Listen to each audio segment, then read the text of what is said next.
all of these different quests are about exploration in Photoshop of capabilities that deal with particular situations. However, some of these, like the S-curve, here, look, there's an S-curve.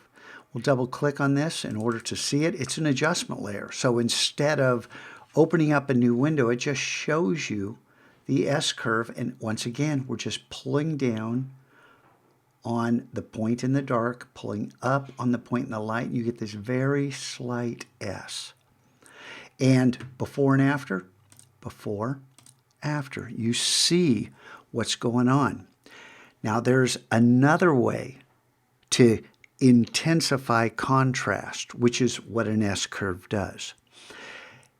This one you have to use with a measure of restraint, because depending upon the image, it'll take it too far.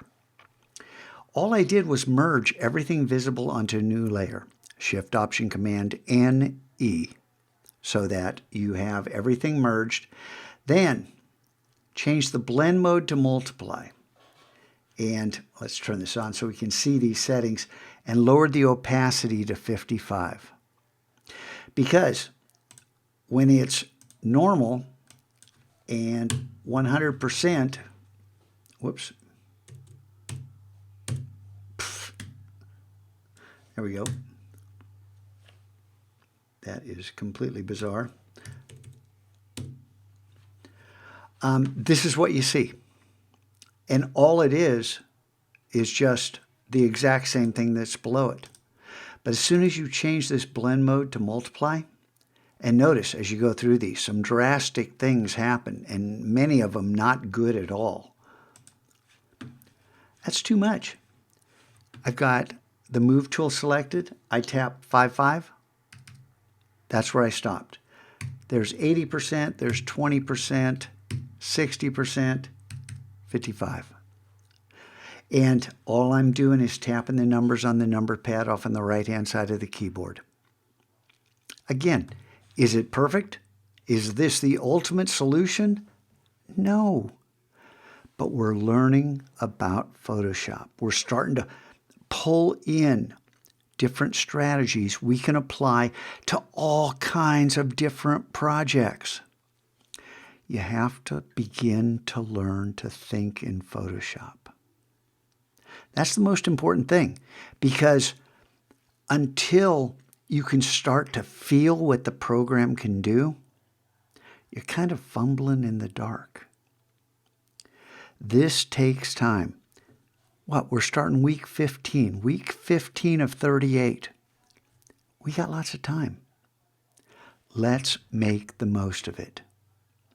Now, how about you find, let's see over here, find a masterpiece, select your pixels. Remember that little thing right there? That's 10 by 10 pixels.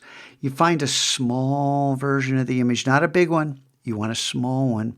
Select light colored pixels. Remember, you want the corners to be light.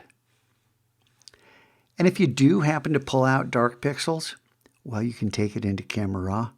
You can lower the vibrance, lower the saturation, raise the exposure, burn out all those dark colors, and begin this process again.